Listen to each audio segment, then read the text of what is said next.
స్వామియే శరణమయ్యప్ప. వల్పులి వాహననే శరణమయ్యప్ప. ఉగ్ర ప్రతాప వ్యాఘ్రాదిరూఢ క్షిప్రప్రసాది భగవానయ్యనయ్యప్ప. స్వామియే శరణమయ్యప్ప. ఇవాళ తెల్లవారుజామున అయ్యప్ప గుడికి వెళ్ళినప్పుడు ఒక కన్యస్వామి నా దగ్గరికి వచ్చి, గురుస్వామి మీరు గురుస్వామియేనా అని అడిగారు. చెప్పు స్వామి, ఏం కాదు, నాకు 2-3 సందేహాలు ఉన్నాయండి, గురుస్వామిగా మీరు నాకు తీరుస్తారా? తీరుస్తా, కానీ అసలు మీ గురుస్వామి ఎవరు అని అడిగారు. అయితే ఒక స్వామిని చూపించాడు, అక్కడెక్కడో దూరంగా ఉన్నాడు, టీ తాగుతున్నాడు, గుడిలో టీ తాగుతున్నాడు, ఆయన మా గురుస్వామి. అయితే మరి నువ్వు టీ తాగట్లేదంటే, నేను తాగను, నాకు టీ తాగకూడదంట, ఏం తినకూడదంట. మంచిది, మరి మీ గురుస్వామి నీకు ఏం చెప్పలేదంటే, చెప్పారు తాగొచ్చు, తాగకపోయినా పర్వాలేదు, తాగినా పర్వాలేదు అన్నాడు. సరే, నీకేంటి, నీ డౌట్స్ ఏంటి, నీకేమో సందేహాలు ఉన్నాయి, చెప్పు. గురుస్వామి కన్యస్వామి అంటే ఎవరు? గురుస్వామి కన్యస్వామి అయ్యప్పకి చాలా ఇష్టం అంట కదా.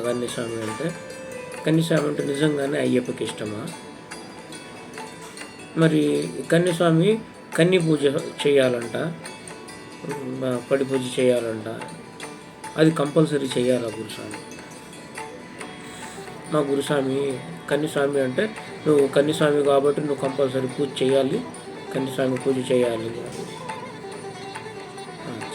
సరే నాన్న, ఫస్ట్ నువ్వు అడిగిన దానికి కన్యస్వామి అంటే ఎవరని అడిగావు, దానికి చెప్పు. మొదటిసారి అయ్యప్ప మాలధారణ చేసుకుని ఒక మండల కాలం పాటు వ్రతం చేసి 41 రోజులు వ్రతం అయినాక ఇరుముడి కట్టుకుని శబరిమలకి వెళ్ళేవాడు కన్యస్వామి. మొట్టమొదటిసారి మాలధారణ చేసుకునే స్వామిని కన్యస్వామి అంటారు. కన్యస్వామి అంటే అయ్యప్పకి ఇష్టము అంటే కన్యస్వామి అనే కాదు, మాలధారణ చేసి దీక్ష చేసే ప్రతి స్వామి అంటే అయ్యప్పకి ఇష్టమే. కన్యస్వామి అంటే కొంచెం ఎక్కువ ఇష్టం. ఎందుకు? ఇప్పుడు నువ్వు అన్నావు కదా, నువ్వు ఎందుకు టీ తాగలేదంటే నేను తాగను అన్నావు. ఎందుకంటే నీలో ఒక భయం ఉంటుంది, నేను ఫస్ట్ సారి మాల వేసుకున్నా తెలియకుండా ఏమైనా తప్పు చేస్తానేమో, ఎటువంటి తప్పులు జరగకూడదు అనే ఒక భయం నీలో ఉంటుంది. అది భక్తి కూడా. ఇది ఏంటంటే అందరికీ భక్తి ఉంది, మాల ధారణ చేసుకుని ప్రతి స్వామి భక్తి ఉంది కాబట్టి ఇంతమంది మాల వేసుకొని దీక్షలు చేస్తున్నారు. కానీ నీకుండేది భక్తితో పాటు భయం. భక్తి ఉంటే మాత్రం చాలా మంచిది. భయంతో కూడిన భక్తి చాలా గొప్పది. నేను ఎక్కడైనా తప్పు చేస్తానేమో, ఏమైనా పొరపాటు చేస్తానేమో, మా గురుస్వామి కాకపోతే ఇంకో గురుస్వామి ఎవరినైనా అడుగుదాం, తెలిసిన వాళ్ళని అడుగుదాం, కనపడిన వాళ్ళని అడుగుదాం అనేసి నువ్వు ఎటువంటి తప్పు జరగకూడదనేసి కన్యస్వామిగా అన్నీ కరెక్ట్గా చేయాలి అని ఒక తాపత్రయంతో, ఆరాటంతో నువ్వు దీక్ష చేస్తావు. అందుకని కన్యస్వామి అంటే అందరికీ ఇష్టం. కన్యస్వామి తెలియకుండా ఒకవేళ చేసినా కూడా అది తెలియకుండా చేస్తాడు. తెలియదు, ఫస్ట్ టైం వేసుకున్నాడు, మొదటిసారి వేసుకున్నాడు, అలా తెలియదు స్వామికి. నీలాంటి వాళ్ళు అయితే ఇంకా మంచివాళ్ళు, వచ్చి అడిగి తెలుసుకుంటానికి ప్రయత్నించాం కదా, అది ఒక మంచి అలవాటు. నీకు ఏదైనా అనుమానం ఉండి ఇలా చేయొచ్చా చేయకూడదా, పలానాది తినొచ్చా తినకూడదా, ఇవన్నీ తెలియకుండా చేసేదానికంటే తెలుసుకుంటాం బెటర్. కన్యస్వామి అనేవాడు చాలా పద్ధతిగా చేస్తాడు కాబట్టి కన్యస్వామి అంటే ప్రతి ఒక్కళ్ళకి ఇష్టం. అయ్యప్ప స్వామితో పాటు దీక్షగా చేసుకుని అందరూ చూడు, కన్యస్వామి ఇంటికి రావాలి, కన్యస్వామి ఆకు నేను తీయాలి, కన్యస్వామి భోజనం చేసి నాకు నేను తీయాలని ఆత్రపడుతూ ఉంటారు. కన్యస్వామికి ఒక వస్త్రం ఒక టవల్ కానీ ఏదైనా ఇచ్చుకోవాలి, ఒక గిఫ్ట్ ఇచ్చుకోవాలి, ఒక బహుమతి ఇవ్వాలి, ఒక గ్లాసు కన్యస్వామికి నేను చేయాలని ప్రతి ఒక్కరు ఆరాటపడాలి. ఎందుకంటే కన్యస్వామిలో వాళ్ళు సాక్షాత్ అయ్యప్పని చూసుకుంటారు. అందుకని కన్యస్వామి అంటే అయ్యప్పకి ఇష్టం. తర్వాత వెళ్ళొచ్చిన వాళ్ళు నాకు అది తెలుసు, నాకు ఇది తెలుసు, ఇంతే కదా, ఇట్లా చేయొచ్చు అట్లా చేయొచ్చు అనేసి కొంచెం తెలియక చేస్తూ ఉంటారు. కన్యస్వామికి ఏమీ తెలియదు కాబట్టి అడిగి తెలుసుకుని చేస్తాడు, కరెక్ట్గా చేయడానికి ప్రయత్నిస్తాడు. అందుకని కన్యస్వామి అంటే అయ్యప్పకి ఇష్టమే, కొంచెం ఎక్కువ ఇష్టం. అందరూ స్వాములు ఇష్టం, కన్యస్వామి అంటే కొంచెం ఎక్కువ ఇష్టం. ఇంకా అయ్యప్ప స్వామి పడి పూజ అన్నాం. కన్యస్వామినే కాదు, మాల ధారణ చేసుకున్న ప్రతి ఒక్క స్వామి ఇరువేళల పొద్దున సాయంత్రం పూజ చేయాల్సిందే. కన్యస్వామి పూజ అని కాదు, 2 పూటల సూర్యోదయానికి ముందు, సూర్యాస్తం తర్వాత ప్రతిరోజు పూజ చేయాల్సిందే స్వామికి. అందరూ కన్యస్వామి కత్తిస్వామి అని కాదు, ప్రతి ఒక్క మాల ధారణ చేసుకున్న ప్రతి ఒక్క స్వామి ఇరువేళలా పూజ చేయాల్సిందే. ఇంకా పడి పూజ అంటావా, అది మన ఆర్థిక పరిస్థితిని బట్టి ఎలా చేయాలి అనేది.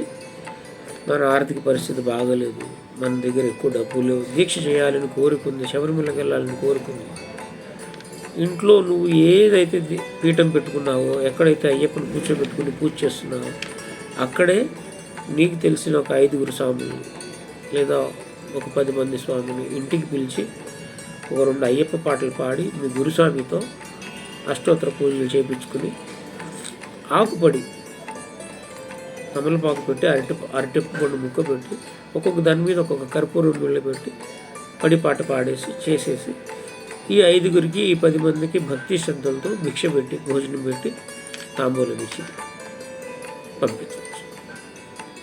మన ఆర్థిక పరిస్థితి బాగుంది, దేవుడిని కొలుచుకోవడంలో తప్పే లేదు, అయ్యప్పని 10 మందికి గొప్పగా చూపించడంలో తప్పే లేదు పరిస్థితిని బట్టి. కానీ ఒకటి బాగా గుర్తుపెట్టుకోండి, చిన్నగా చేసి 5 భిక్ష భోజనం పెట్టినా, ఆడంబరంగా చేసి 1000 మందికి భోజనం పెట్టినా నీ ఒక సొంత పైసాతో పెట్టాలి, నీ ఒక సొంత డబ్బుతోనే పెట్టాలి. ₹1 కూడా అప్పు చేసి పెట్టావంటే ఆ పూజలో అర్థం లేదు, ఆ పూజ వ్యర్థం. అప్పు చేయకుండా, అప్పు పడకుండా, అయ్యప్ప స్వామి వల్ల అప్పు పడకుండా స్వామి పూజ చేసి 10 మందికి భోజనాలు పెట్టండి.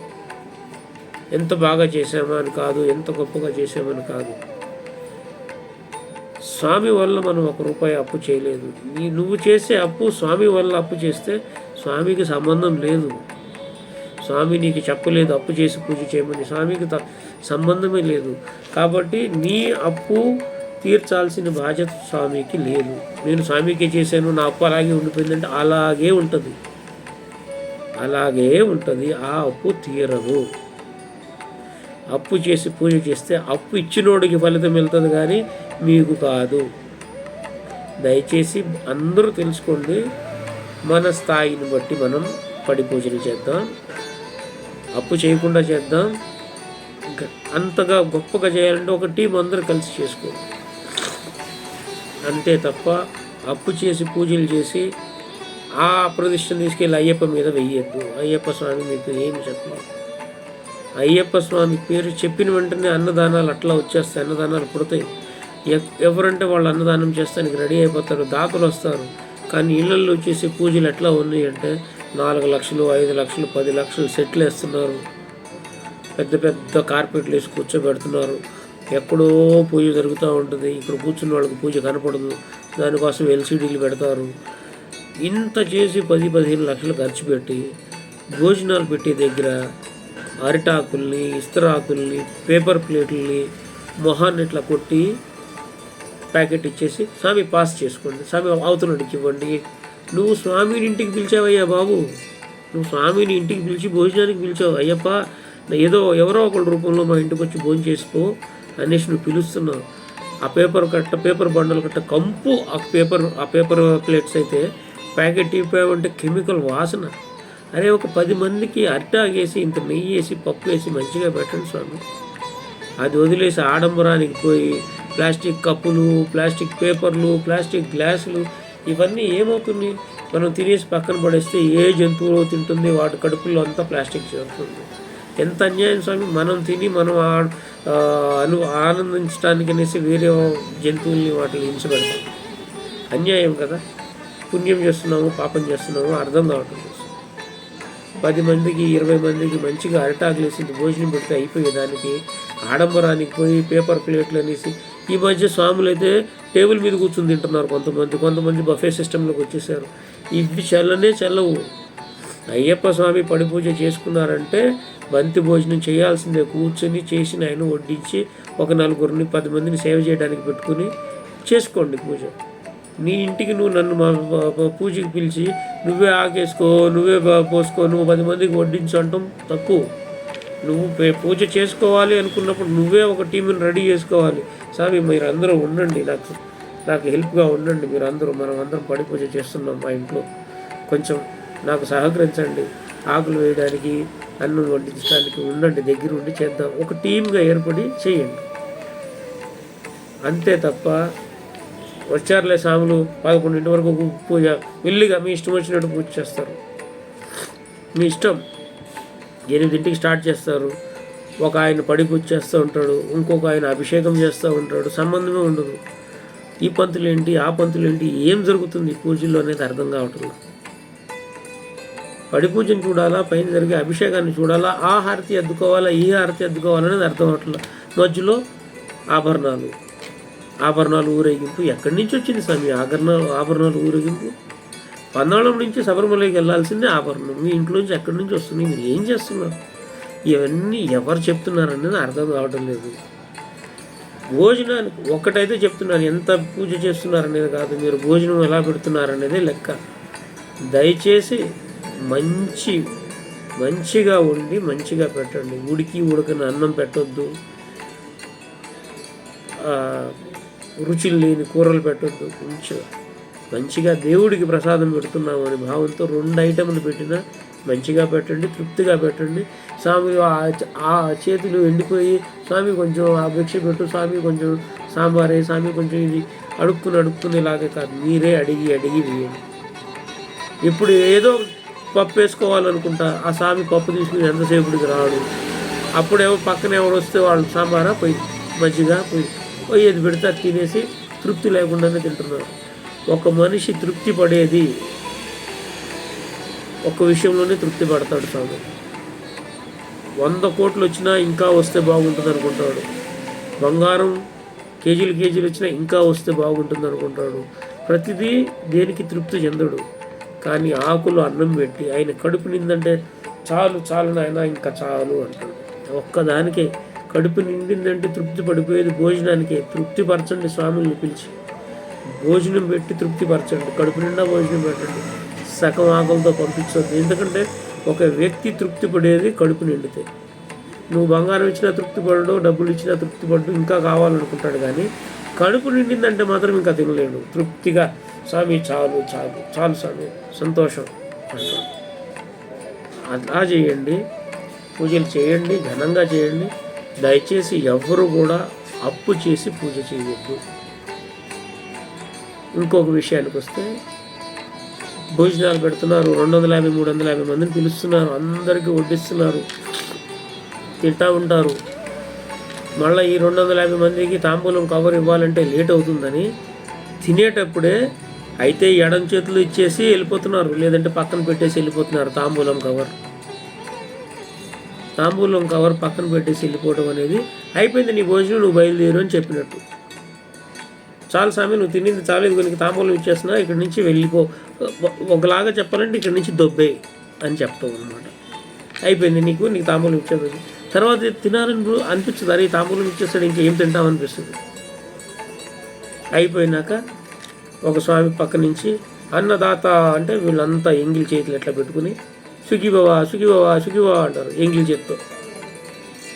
అన్నదాత సుఖీబావా ఎంగిలి చేత్తో అంటున్నారు, అది కూడా తప్పే. దయచేసి ఎంగిలి చేతులతో ఆశీర్వదించొద్దు. బాగా ఒకటి తెలుసుకోండి అందరూ, అన్నదాత సుఖీబావా అనేది మనం ఈ రైతుల కోసం అనే ఒక నినాదం. రైతులకు మనకు ఇంత పంటను చేసి పండిస్తున్నారు, మనకి తిండి పెడుతున్నారు, ఆయనే అన్నదాత. రైతే అన్నదాత, ఆయన సుఖీభవ. నువ్వు ఏమైనా ఆశీర్వాదం ఇచ్చేది ఆ స్వాములు వెళ్ళి ఆ స్వామికి ఆశీర్వాదం ఇచ్చేదంతా తాంబూలం తీసుకున్నప్పుడు ఇచ్చేది. ఆశీర్వాదం కావాలి అంటే అందరు పాదం తీసుకుని తాంబూలం ఇవ్వండి. తినేటప్పుడు పెట్టేశారంటే దాంట్లో మీకు ఆశీర్వాదం రాదు. అది అన్నదాతలకు వెళ్తుంది, రైతులకు వెళ్తుంది. మీకు వచ్చేది మీరు కూర్చుని స్వామి పాదం, అయ్యప్ప పాదం అనేసి తాంబూలం ఇస్తారు కదా, అప్పుడు మేము దీవించేదే మీకు వస్తుంది. కాబట్టి అన్నదానం చేసిన వాళ్ళు భక్తి శ్రద్ధలతో చేయండి, అప్పు చేసి చేయొద్దు. ఒక పద్ధతిని పాటించండి.